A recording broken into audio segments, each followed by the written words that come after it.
Alrighty, we are live and we are active. Cool. So I guess we'll jump into it soon. Yeah. Because that was a pretty epic first episode. Yeah, we'll just wait 1 or 2 moments. We'll give people gotta catch your breath after that episode. Yeah. That was really cool. I really amped. Can't wait to see what the next episodes are gonna feature. Yeah. It was it was interesting for many reasons, which we'll start talking about very shortly.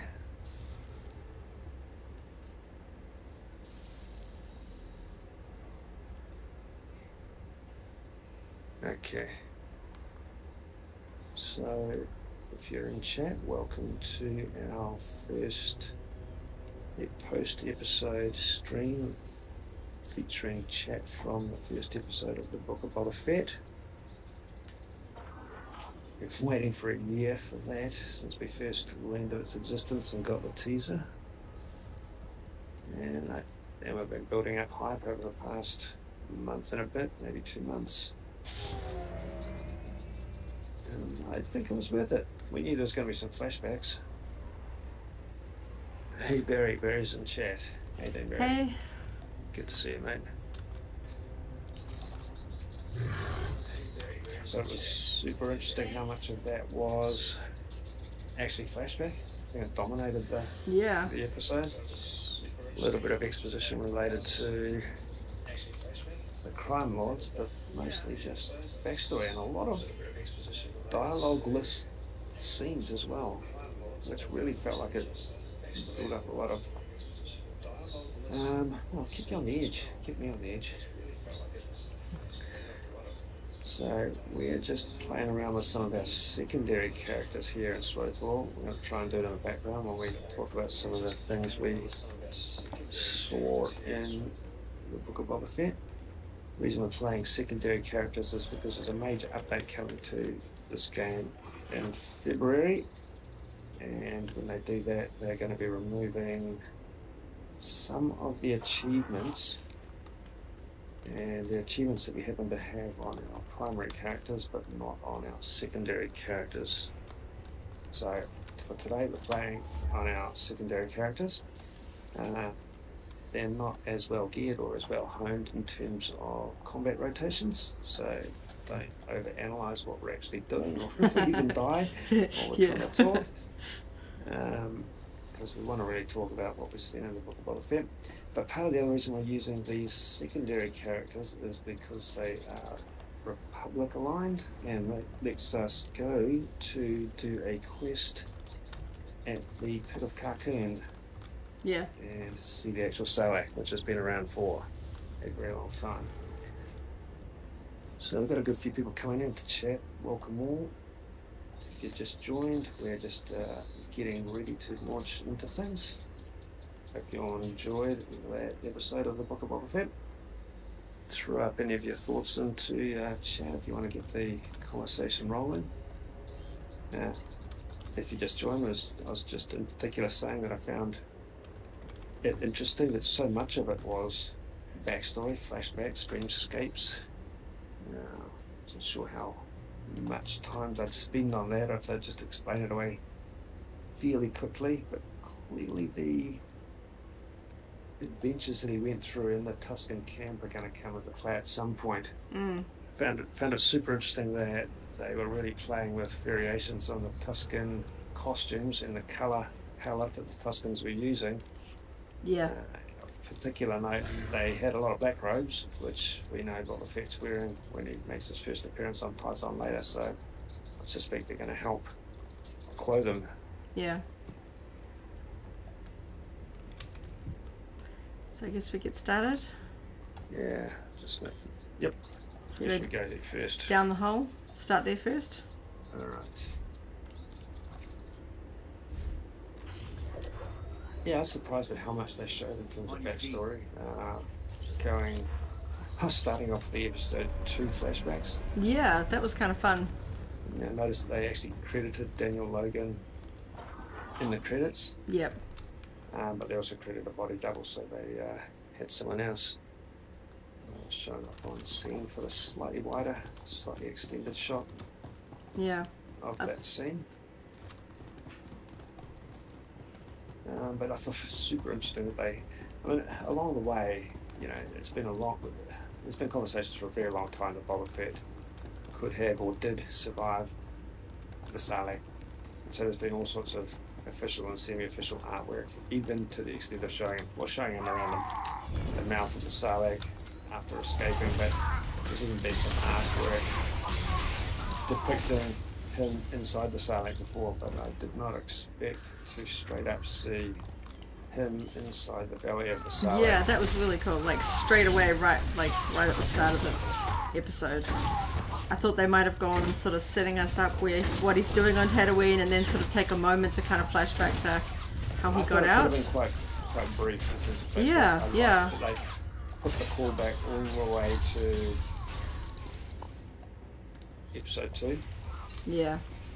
I loved the way the Jawa Sandcrawler rolled up to the downed katana. Yeah, yeah. Seeing it in ruins was neat. And I think they're playing around a little bit more with both Jawa culture and Tuscan Raider culture. Yeah. The Tuscan Raider culture is obviously unique and foreign, but obviously, you know, quite diverse, because Mandalorian touched on the Tuscan culture, but we're seeing other so it was cool seeing the decorated Tuscan chief there. Yeah, they all had like different things on their robes, on their sort of, not helmets, but you know, their sort of face wrappings and things like that. Leather bits, little decorative bits. Definitely sort of expanding on sort of the classic Tuscan look that we know. And it's cool to see the massives that we Yeah. previously saw in episode 2. Sorry, I've lost you. Are you behind me? Yep. Oh, yeah. So, interesting that we're fighting Mandalorians here, but that's yeah. by the by, not strictly intentional. Mandalorians in this game are a bit of a third faction. They're quite a diverse group, Mandalorians in this game. Actually, they have different relationships with different other factions.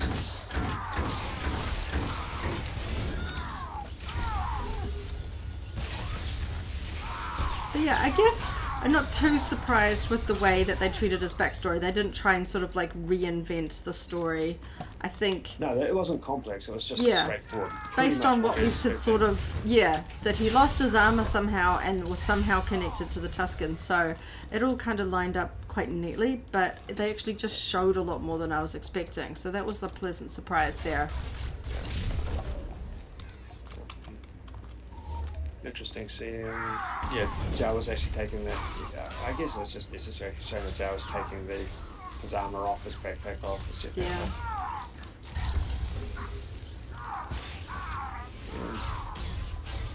Interesting what they've done with Jabba's palace. I think in one of the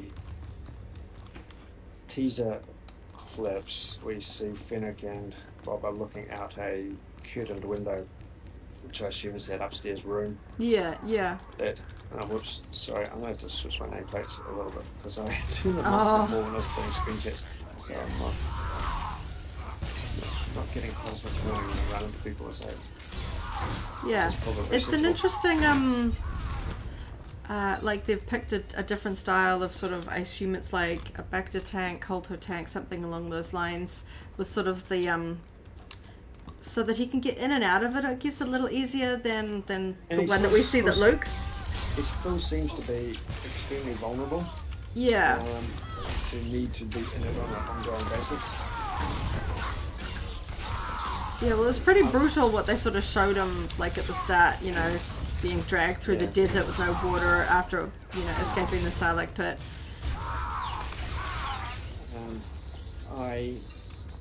So I guess the settlement that they're quite close to is Mos Espa.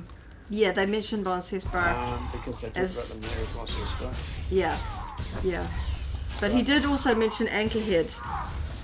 Yeah. mentioned it at one point. Well, possibly because Anchorhead, is that more of a spaceport? I think he was mentioning it as to the Rhodian about like escaping. He was like, we can get to Anchorhead. Yeah. Barry says most of the backstory on going clearly way more conscious of fighter after his time with the Sand People. Yeah, I guess he learned a lot more hand-to-hand combat. But even he would have relied heavily on the very specific tech within his armor historically. Yeah, we don't see any reference of him using any other than sort of projectile weapons. So yeah.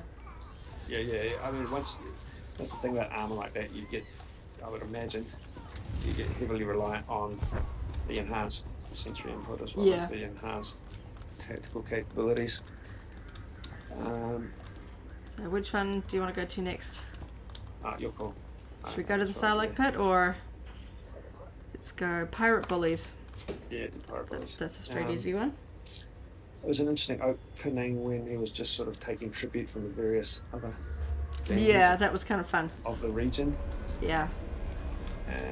I loved seeing the 88 droid. I'm going to assume that it is the 88 droid that previously worked for Jabba as a... Yeah, we wouldn't have any reason to expect that that's like a different one. Don't see him destroyed. The voice of 88 was Matt Berry, as I saw in the credits. Matt Berry, who has worked on the IT Crowd, but also more recently What We Do in the Shadows, the American version of the TV series. Yes. So, indirectly he's worked. He's also done voice work for SpongeBob and Disenchantment, which is by the sort of the same production team as The Simpsons. So he's got a bit of body of work of voice acting, but that was really fun to hear him in there. It wasn't immediately obvious, but I thought that was a fun little touch there. I think he's going to be an ongoing fixture. He seems to be a service droid that Boba and Fennec rely on, even though he's not a protocol droid, not hugely useful when it comes to it. I caught my eye that in the concept art, there was actually a protocol droid head at the foot of the throne. Oh, okay. There was some sort of intention that they were just using a protocol droid head for translation. We can go with that. But yeah, I hope we see more of 88. Yeah, that was fun. Just speaking of callbacks, I did notice that the Twi'lek Major Domo to the mayor mimicked a lot of Bib Fortuna's mannerisms, hand gestures. I think that was quite intentional. Yeah, I'm definitely looking forward to sort of seeing more of the new characters, because obviously there was a lot of backstory to cover. So I'm really looking forward to seeing how many of these characters, like setting up the sanctuary as the Twi'lek character called it, and you know, how many of those sort of characters and how many more scenes we might see in that location. So that episode, just speaking of who showed up around, that episode was directed by Robert Rodriguez. He's going to have involvement in a lot of material along the way. He actually played, as far as I can tell from the credits, the Trandoshan Prime Lord or Prime Representative. Which is kind of fun.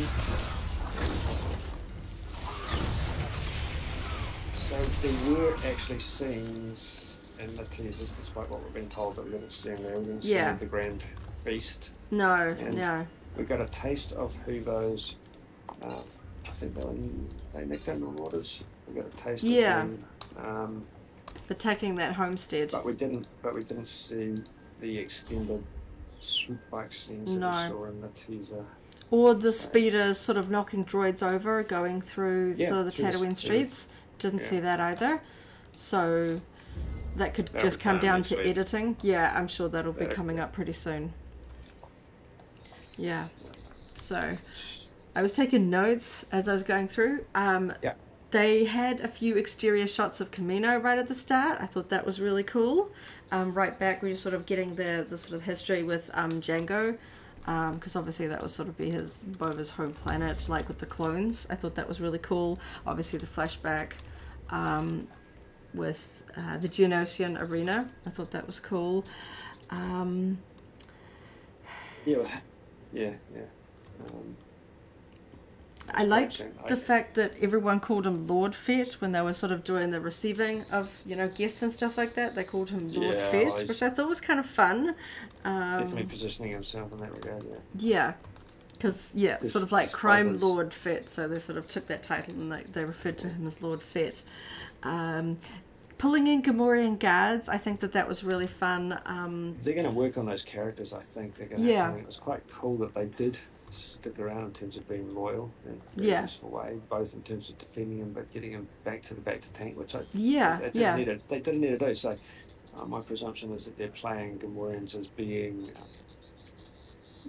not, I don't know what the right word is, not subservient per se, but and some level of loyalty once they stick with a boss. They don't turn on them after. They know they don't want to bite the hand that feeds them, I guess is what I'm trying to say. Yeah. And when they were wandering around on their way to the sanctuary cantina, that looked like straight up Boston Dynamics four-legged bots. Those droids. Yeah. It does make me wonder if they were physically there. Yeah, because they look like they'd have like just a little bit of set dressing on the top of them, but for the most part they did look just like like they were there. No, the legs and faces and overall body configuration totally look like Boston Dynamics. I can't even. Someone's brought them out now. Let's go get some Gamorreans. Longer by? Cool. I'll go do that one. Yeah, so I'm definitely going to go back and watch those sanctuary scenes again. I feel like there was going to be a lot more detail in there. That Holland playing the keyboard. Yeah. A bit like Max Rebo, but historically we were to believe that Max Rebo died on the salvage. Whether or not they're going to redact that. Yeah. And have that show again. There was a droid of the same type as Rex from SWTOR and Galaxy's Edge in the cantina. He was it could be for a casino game or something. Yeah, in sort of the centre of a table. Yeah. But there was a bunch of astromechs. Yes, a lot there. All sorts of characters. There was one that was dressed in a very stark black and white outfit that made me feel like they were doing some sort of like obviously Canto Bight is some years later that we see it in Last Jedi, but there was something very stark about the black and white outfit that made me think like maybe they're sort of making reference to that a little bit. Well, this place was, considering it's on Tatooine and considering the other cantinas we've seen on Tatooine, that place was lush and luxe. Yes. There were plants. There was people getting treated very well. Yeah.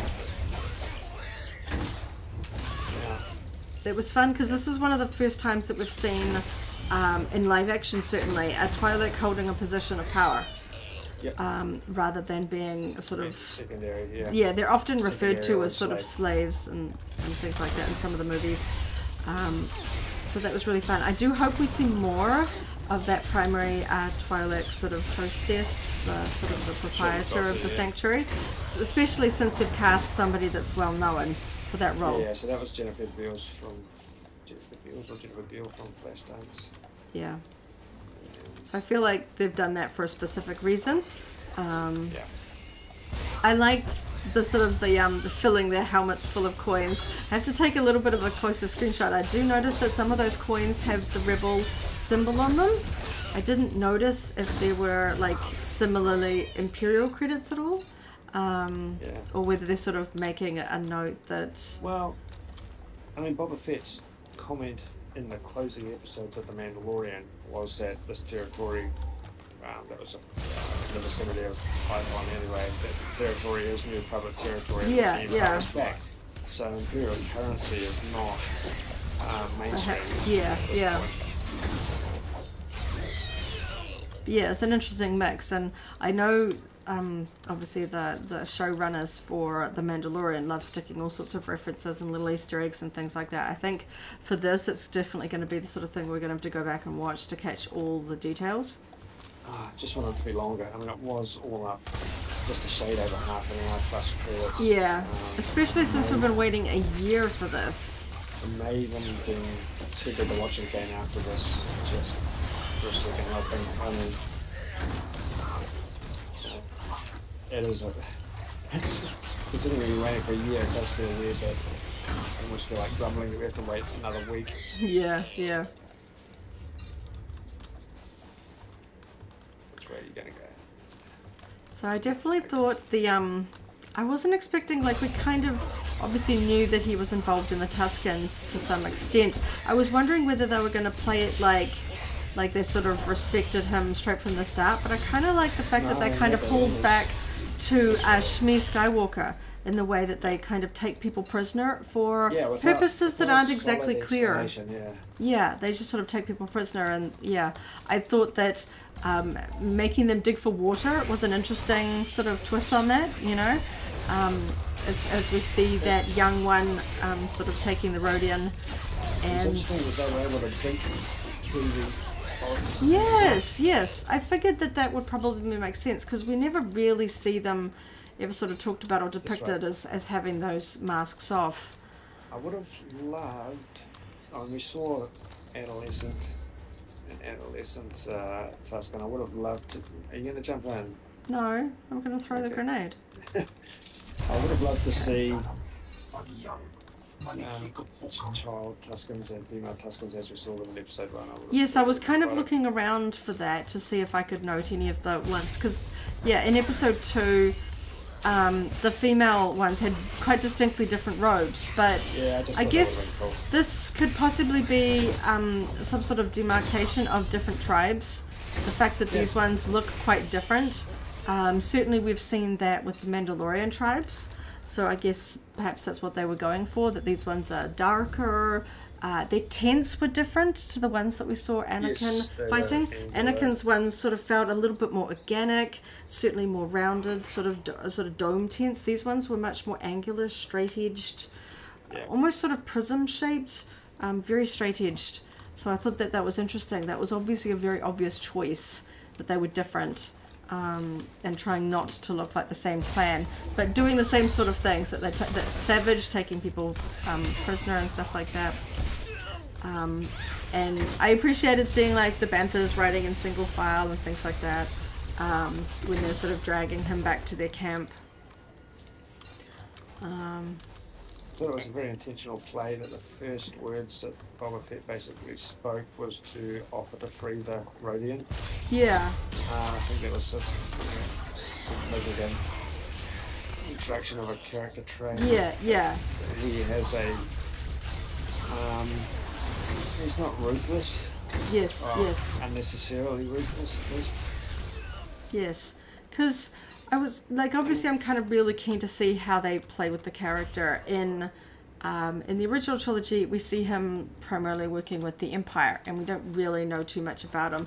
But then when we see him in The Mandalorian, when he's like flying Slave One up, and he sees the Imperial Starfighter in the sky, and he's like, the Empire, they're back, and stuff like that. And he doesn't seem terribly fond of them.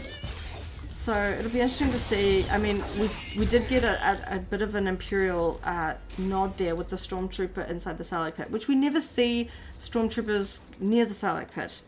But we do know that there are Sand Troopers and the like. So I guess one accidentally got... Yeah, and somebody got, accidentally eaten, grabbed... The armor stands up reasonably well for a while there. Yeah. So it'll be interesting to see if the Empire factors at all into the upcoming episodes.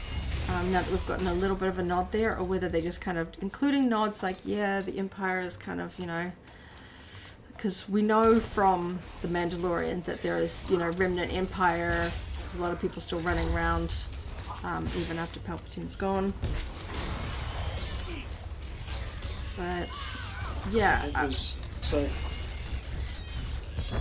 the episode, the real-time, the current day, so to speak, aspects were actually fairly minimal. Yeah, that's what I was thinking. I was almost surprised by how much was backstory.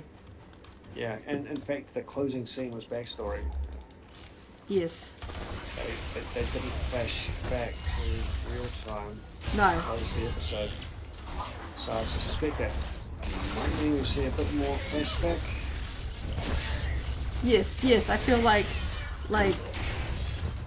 that they're going to perhaps fully explain that he is very proficient with the gaffy stick and sort of the sort of staff weapons, because he's kind of earned the respect of the Tuscans, and obviously he is at some point allowed to go. Yeah, complete his quest. Yeah, complete his quest of reacquiring his armor. Yeah. So some of my other notes were. It'd be interesting to see if they play it even longer. I mean, they could have two parallel stories going for a few episodes before they fully hone in on something a little more concrete near the end, because they could give us a little bit more information about how he came to track Mandalorian to what it. Yeah, like is he going to meet up with, find Cobb Vanth and find, oh yeah, this person's got your armor now, because he has to make that connection, or whether they're just going to sort of put that on the backstory because it's a little too connected to Mandalorian and just focus on his new life as a crime lord. Because we don't know how involved he is with the guild, like the bounty hunting guild and stuff like that. Like, obviously he was primarily a bounty hunter in the past, but his new role is going to be quite different. In the credits, they referred to one of the stunt doubles as a Night Wind assassin. So I assume that is the gang that attacked them in the street. Yeah. Which is kind of interesting. So it'll be interesting to see if we find out more about them, or whether it was just basically sort of setting the scene as there's this tension and sort of a jostling for power, people testing to see whether they can dethrone him, like Bib Fortuna did. It's interesting that I mean, so Fennec's goal, as per the instructions of Boba, was to capture one of them alive. Which she did. We didn't see any of that interrogation. So we didn't get any other information, but it was interesting that slight giveaway in the credits kind of implying that they're not tied to any other known organisation. But we don't know who their leader is at this point. Yeah. They could show up to be somebody, or something that's got a link to something that's already established, which will be interesting. Okay, are we done with these morning guards? Yep. I guess we'll go do a Jawa's concern. What else did you spot in particular? Obviously, we've got to talk about the sand creature. The sort of the six-legged beast that was unearthed. It was like a real sort of like trying to figure out what it was that the Rodian was unearthing, and I thought it might be a rancor. Yeah, like I wasn't quite sure. Not that we expect them to be underground or anything, so it's always got to be to the Tatooine. There was a couple of moments there when the hands and the back ridges looked a little bit rancor-esque. Yeah. Because obviously we saw... Design. Yeah. It gave me strong Grey Harryhausen sort of vintage stop-motion vibes. Yes. A little bit, like there was something about the face that kind of made me think like Star Trek Gorn. Like sort of referencing, sort of... climactic sort of more hand-to-hand combat, sort of like you say, this sort of old style creature design, which I thought was fun. Certainly I'm sure somebody on the internet will figure out if this has been seen in concept art before for Star Wars, whether it harks back to something established.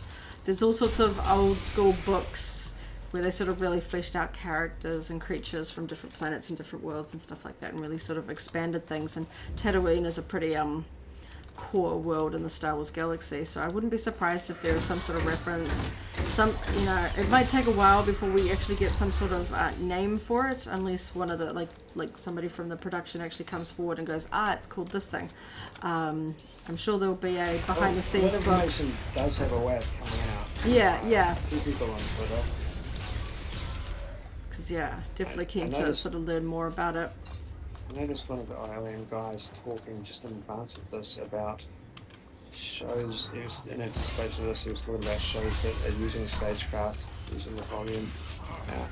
He specifically mentioned the Batman Yeah. And what was the other one? Oh, I forget, but it's, oh well, I'm getting these guys up here. He also mentions Obi-Wan Kenobi, which is what we're expecting, hopefully after the Book of Boba Fett. Yeah. Specifically mentioned that as being one that heavily utilised the volume, the stagecraft technology. Yeah. The master again cautions me to anything. I was strong when those raiders were attacking that homestead. They had a garage very akin to Lars' homestead. I was looking for any sort of clues. It was a slightly different configuration to Luke's childhood home, of course. But they painted into the mix. Painted a very specific symbol. Yep. On the walls. After they had attacked. And I guess it's not surprising to sort of see gangs stealing water from Tatooine. I thought that was sort of an interesting little point. You could see that they had sort of smashed a moisture evaporator or a reservoir of some sort to sort of steal the water, steal the moisture. So yeah, I guess I was just surprised because everyone was talking about how the footage that was seen was all from the first episode, and there was actually a fair amount that wasn't seen. That were yet to see, yeah. Yeah. I know those things. They're easy to say, but your directors and stuff like that aren't necessarily involved in every single little detail before it goes to production. So. But I'm very excited that they did show us that much backstory. I thought it might have been very brief. So I like that. I think it helps for a lot of people that don't know the wider original sort of expanded stories, sort of explaining how he could have gotten out. Our background and costuming, that people get confused between any character that looks a little similar if they're just getting into it, high pilots getting mistaken for Darth Vader and so forth. So distinguishing Boba Fett from Jango Fett is kind of important. Yeah. Because I think probably it wouldn't surprise me if there were some people who were new to the whole material that were confusing the Mandalorian Din Djarin with other established characters. Yes. Back in the day. Yeah, and of course that's going to be the question, is whether we actually do see the Mandalorian as a crossover, or whether they're going to try and keep things very separate so that people don't get them confused. Well, mention next week though, or at least the Ortolan. We did go and have a quick look. Historically, his demise, historically, he was described as dying on the sail barge, and there are photos of him speaking with Squidhead Tessic on the sail barge, and you can kind of see him in the background of some of those Return of the Jedi scenes, but not very prominently. It's subtle enough to the point where it wouldn't surprise me if they did redact things and say that was Max Rebo, that he was one of the ones that stayed behind in Jabba's palace. Yeah. Just give me 1 second. Yep. Can I just see what the screen was actually turn over? Okay, all good. Yep, continue.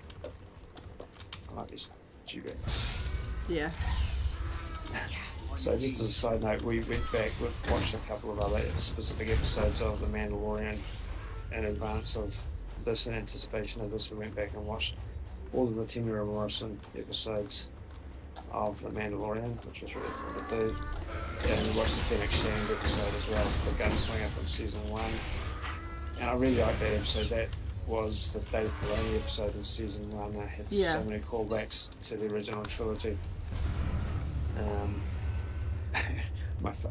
I loved seeing the G-backs in that episode, and the absolute pinnacle of callbacks was the scene of Din Djarin, the low angle of Din Djarin on the G-back at the crest of the sand dune, that just totally replicated the episode 4 publicity photo of the sand trooper on the G-back. That was so cool. I love that we've got Dewbacks in this game. They were one of the very early mounts. I've been teased that we're going to get blurgs as mounts in this game for a while. I really hope that comes to fruition.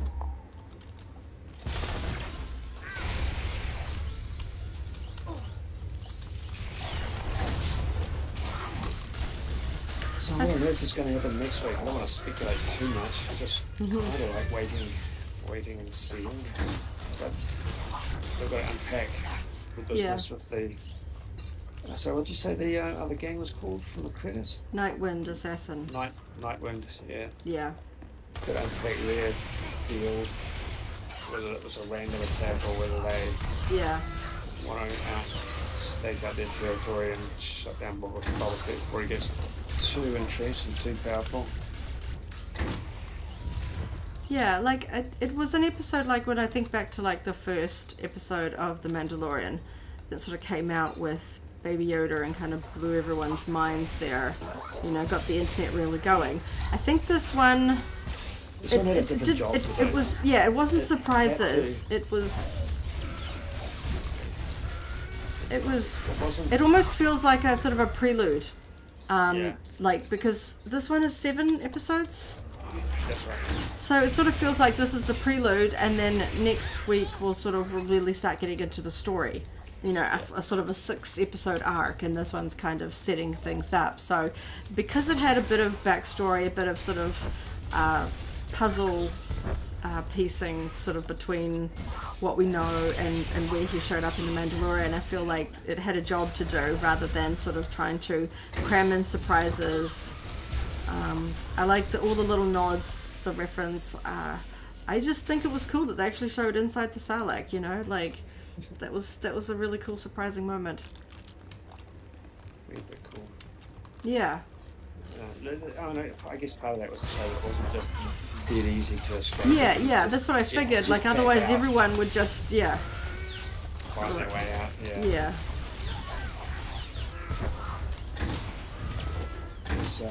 It features that way. Simple projectile weapons or possibly even blaster boss don't necessarily do an awful lot. You need something that does mass area damage like a flamethrower to really shake it up.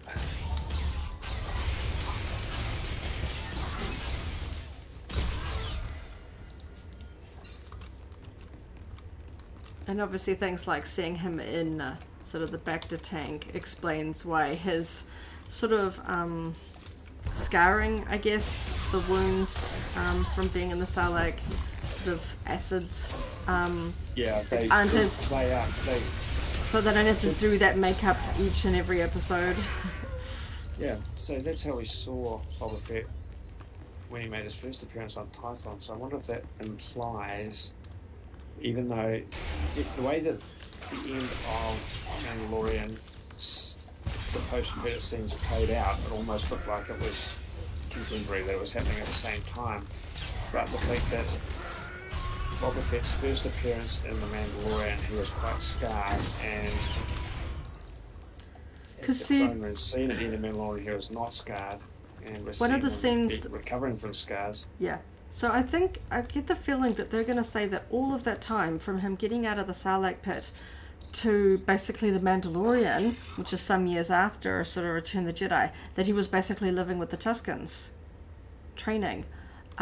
Because in the trailers, there was a shot of him appearing to come across Jabba's palace, appearing to sort of find his starship. Obviously, he doesn't have his armor back at that point, so yeah, there's lots of bits and pieces. So yeah, I think the timeline is actually right. And in fact, the possible Toshi Station encounter. Yeah. Because there was a shot where he was walking. It looked like he was walking down internal stairs, and he was in his sort of half-digested flight suit. Yeah, with all the sort of marking and stuff like that, which we clearly see him still in with the Tuscans. So I don't know if that's like something he's wearing underneath his Tuscan robes when we see him later, or there's a scene that we've yet like sort of piecing bits and pieces together. Yeah, you're right. So that does mean there's quite a few more sections, chapters to his. Yeah, I think we've Sketchy still got a together. little bit of scene setting. Getting. Oh, you do a couple Just of getting the them. 6. That's Yep. it. Yeah. Yep. Get these Tuscan letters down here. Mm-hmm. 3 more. I kind of appreciate that he wasn't just like awesome at fighting straight away. That when he's trying to escape, he's not immediately successful. Well, he's also. Because it was realistic. Yeah. He doesn't have his weapons, he doesn't have his armor. A little bit hungry, a little bit thirsty. Yeah, seriously, sort of. It's always a little bit unrealistic where you see in like action movies where the guy gets beaten to an inch of his life and then suddenly finds the strength to come back and, you know, kill people. And clearly the fact that he was significantly outnumbered but was interesting as well. He needed to. Yeah. He only had one choice, and that was to play along for a while and really bide his time. Yeah. It was interesting when the Tuscan sort of youngster, teenager, took the head back. It's clearly a creature that the Tuscans know and potentially fear, something that they're familiar with, and that it's like a quite a sign of strength or achievement to have vested it. The fact that he would take it back as a trophy. Oh, and, And not just handed off a drink without Yeah. looking at him. Just sort of yeah, just sort of acknowledging it. I do. It'll be interesting to see if we ever see him conversing with the Tuscans using the sign language that we see Din Djarin doing Yeah. later on. Yeah, he might pick it up a little bit. Okay, pick a quest. Any quest.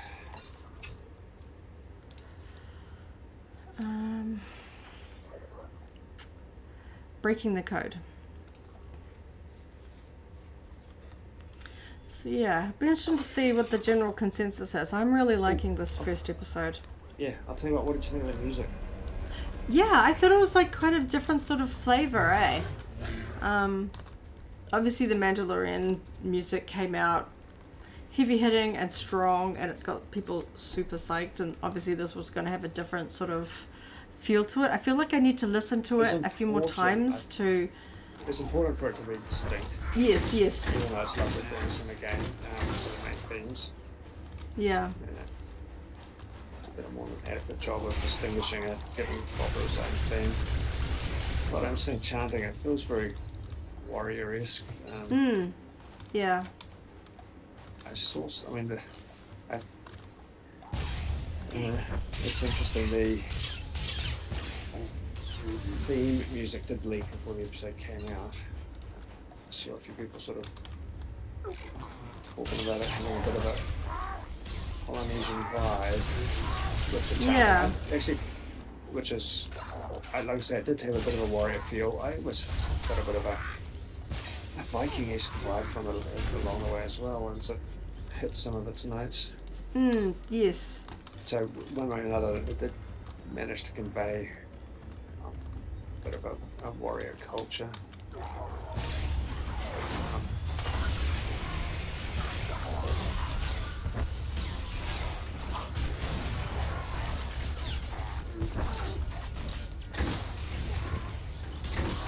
It's really interesting to see how Tim continues to develop the character. I have said in other podcasts, it feels like exactly the right person, and whatever he does with it, I'm just going to buy into it and say this is Boba Fett now. This is what Boba Fett's always been.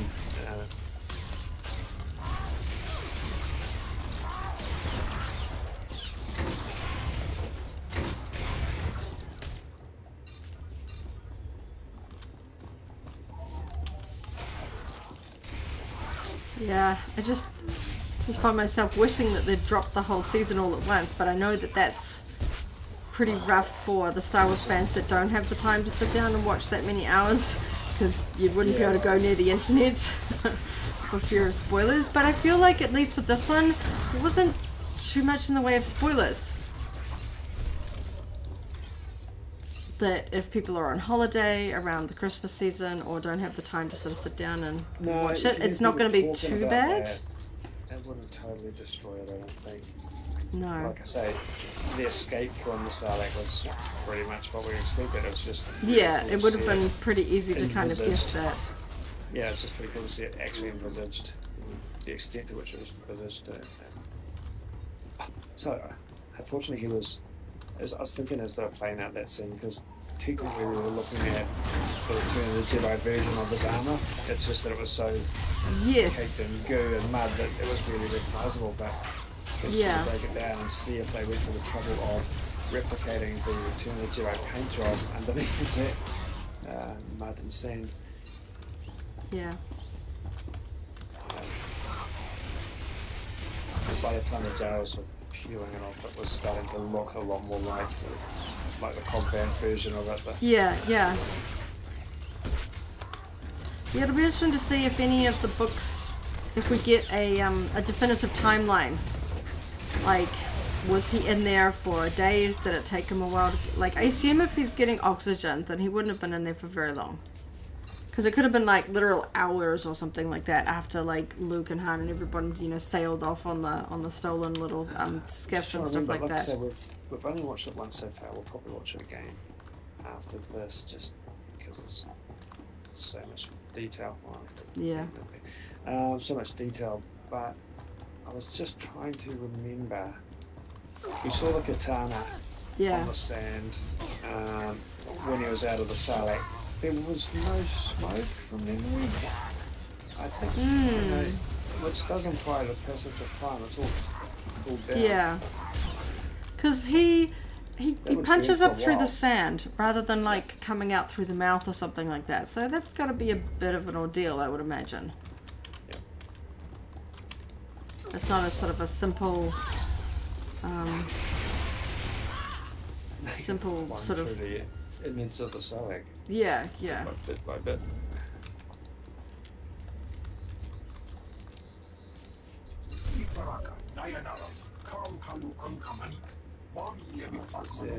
We'll do one more and then we might... is one of these quicker than the others? Yep, Rip the Whirlwind is shorter. Alright, we'll do this one quicker one and then we might be looking at wrapping it up. Yep. Yeah, because it's been a... Well, we've got a couple levels of renown for my character, or maybe one in a bit. Yeah.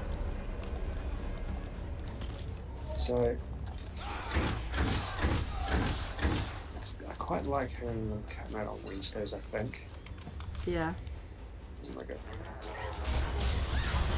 I did appreciate that, I think we talked about it as we were watching it, the way that he used his chains to strangle the sand creature.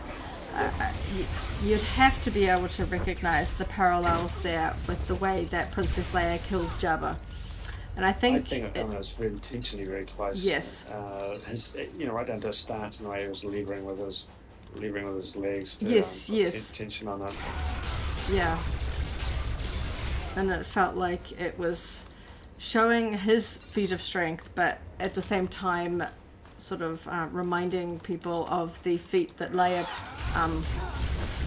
was able to achieve, killing her captor in Return of the Jedi. So I thought that was fun. A little sort of nod, like obviously. It's an intentional reminder. I think there's a bit of a message there which I can respect. Yeah.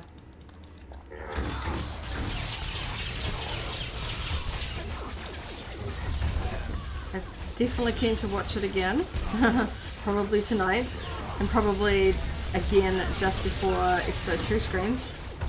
Yeah.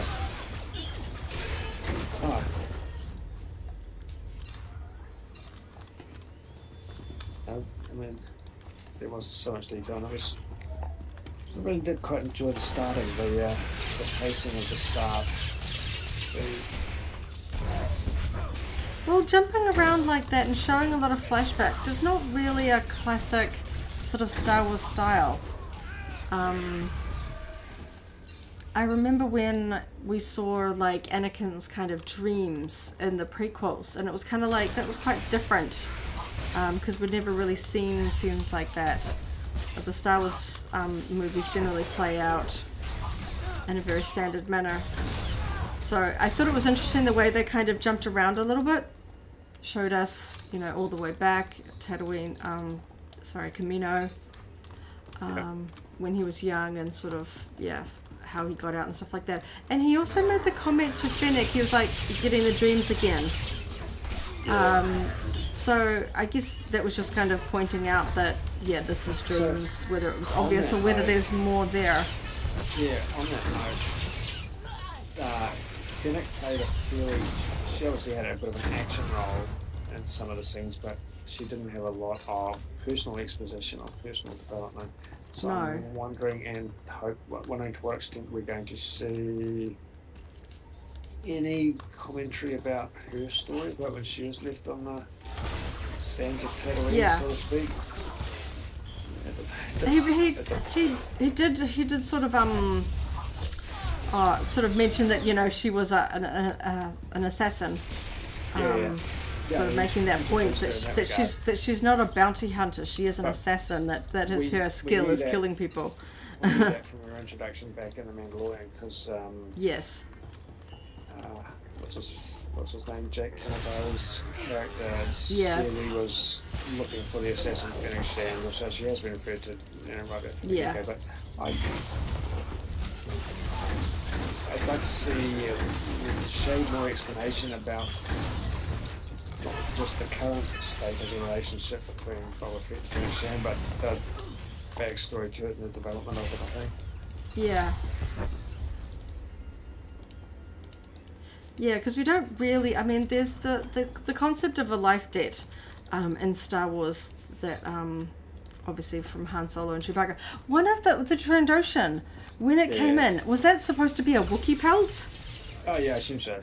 Yeah, like, I thought, like, they didn't really call to it, they didn't explain what it was. It was an offering, but there was something about it, and I'm just like, that's gotta be like, because we know, certainly in this game, they reference a sort of a deathly feud between Transoceans and Wookiees. Times, yeah, that it crops up a lot. So I thought that was interesting, because I don't really sort of see that referenced a lot in sort of wider Star Wars storytelling, certainly in the modern era. That sort of... No, the old explanations of the life debt and the old EU sometimes implied the Trandoshans have certainly been referred to as slavers, and they captured Wookiees to sell them into servitude of the Empire. But we know certainly in the age of the Empire that Wookiees are, I guess, a little hard to come by. People sort of remark about it in Solo. Yeah. Certainly Rio sort of comments like, "Oh wow, is that a Wookiee?" type thing. Like it's not that common. So I guess to find one and kill it is seen as a kind of a skill that you've got to hunt them down as well as to kill them.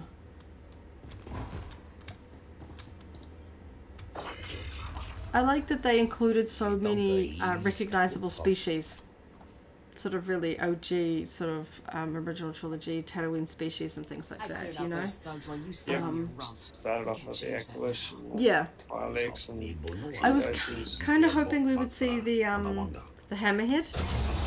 Yeah. From the trailers in that. We did not see him yet.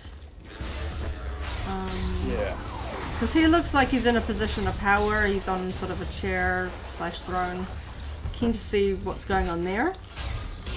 Because that looked like they had gone to see him at the start of this one when we see people are coming to visit Boba. This environment, I do hope we eventually see the mayor. That felt like that was like sort of a veiled... A setup, that the mayor is somebody that sort of is obviously setting themselves up in a position of power, something that they expect other people to respect and basically bribe him for things. So that'll be interesting to see what character that might take the form of, whether that is the Hammerhead, somewhere else entirely.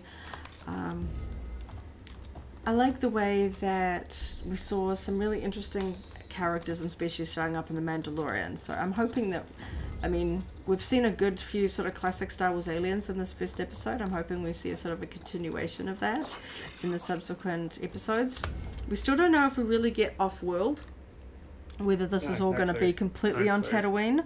But she did make, Fennec, when they're walking down, made some reference to sort of that Jabba's sort of domain was vast. And she talked about doing the rounds, and I wasn't sure if that meant like just on Tatooine, but we know the Hutt Cartel is a wider sort of intergalactic entity.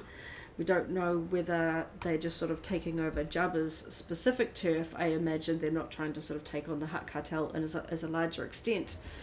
But it'll be interesting to see whether we do ever see, like, seeing another live action Hutt would be kind of interesting.